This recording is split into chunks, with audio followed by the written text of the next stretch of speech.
here in the United States. Now when I say public land, it is public grazing land. Meaning this is where back during colonial times you would bring your sheep, your cows, your horses. For those of you not from the Boston area, that animal I just described was called a horse. And if you're also during 1774 to 1776, this is where you would have seen the British Army here during the siege of Boston after the Boston Tea Party. And also some of the Boston's most some of the largest protests in the history of the Commonwealth have occurred here. In 1970, there was an anti-war rally here. Then in the women's rally here, over 200,000 people attended here. Nice. Also, there's been some free concerts here. They do free Shakespeare in the Park. So it's really cool. Now, right underneath us, this is the first tunnel to the first subway system here in the United States.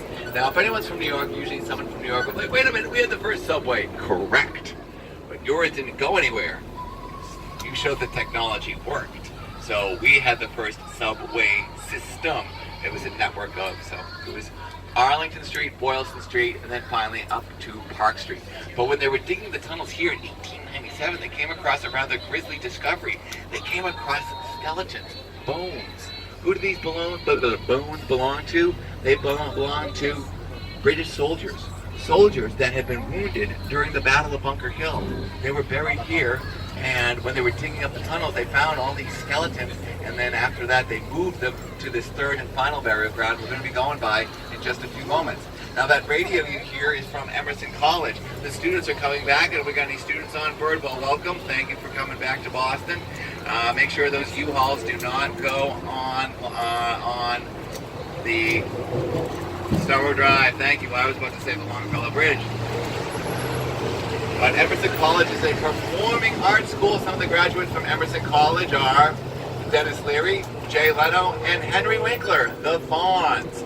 What grades did Henry Winkler got when he was at Emerson? He got straight A's. Oh yes, you already knew that joke was coming. Okay, here we are in the in the central burial ground. There's a very famous portrait painter buried here. His name is Gilbert Stuart. Has anyone seen any of Gilbert's work?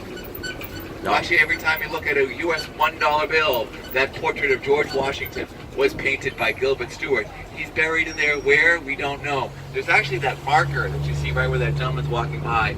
It says, buried in this burial ground lies the remains of Gilbert Stuart. How come no one knows where he is? Well, you can thank his sister. Well, when Gilbert died, the family wanted to have this big, elaborate headstone for Gilbert. But unfortunately, the family didn't have enough money at the time. Gilbert had gotten sick, and the family had spent a lot of that money to kind of keep the family fortune afloat. So by the time Gilbert died, the family just said, okay, we're going to bury him, and then by the time we have enough money raised, we can get the appropriate headstone. Well, it took over 5 years for this headstone to get complete. So, and his sister buried him, they finished the headstone, they said, okay, where did you put your brother? Unfortunately, Gilbert's sister had developed what they call dementia. She forgot where she buried her brother. Alright, so where'd you put Gilbert? Gilbert, right. Yeah, in there, yeah, Gilbert, right, yeah. So that's why the people of Boston actually put that marker that says, buried here in this burial ground lies the remains of Gilbert Stuart. Kind of a nice way of saying, we have no clue either. True story there.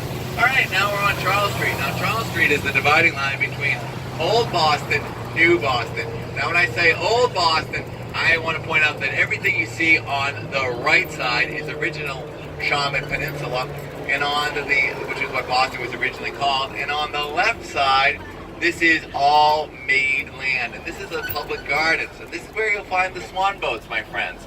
They've been paddling in that lagoon since 1837, and this is also where we're going to be going by the Make Way for Duckling statue.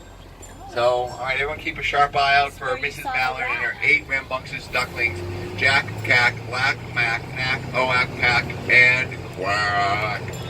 Want me to do it again? Because I have to. You don't graduate from duck school without knowing all of Mrs. Mallard's 8 rambunctious ducklings, Jack, Cack, Lack, Mack, Knack, Oack, Pack, and Quack. And there they are, my friends, over on the left. You'll see some of the kids gathered around. You'll see that actually they're not riding the backs of them because right now the sun's gotten on top of them. It's gotten a little warm there. Okay. Now, I've read that story countless amounts of times. Has everyone read the story of Mrs. Mallard? And now, how do I remember Mrs. Mallard's 8 rambunctious ducklings? They go J-K, goes their rhyme alphabetical, rhyming with ack. Jack, cack, lack, mac, knack, oack, hack, and quack. So that's the official children's book of Massachusetts. This is a little interesting side note. There's another cast of that statue over in Moscow. The late Mrs. Barbara Bush is responsible for that. George Herbert Walker Bush's wife is an advocate for children's literacy. When the Gorbachevs were here for the summit, she gave a bunch of books to Mrs. Gorbachev. One of them was Make Way for Ducklings. She loved the book so much, Mrs. Gorbachev, that on the next visit, Mrs. Bush gave Mr. and Mrs. Bush gave a gift to them, and it was a cast of the Make Way for Ducklings statue. So there's a copy of that statue over in Moscow. So pretty neat, huh? So Make Way for Ducklings has made it almost across the world. Now, I've read that book a countless amount of times. Now, where was the father that day? Where was Mr. Mallard? He was neglecting his parental duties. But I figured that the tale is much darker, my friends. I know where he was. That's right, he was at the Cheers bar. He was with Norm. That's right. Yes, Norm was being a bad influence on Mr. Mallard. That's right. By the way, that bar's name is called the Bull and Finch Tavern, a play on Charles Bullfinch, the architect of our new State House built 1795 to 1798. Now,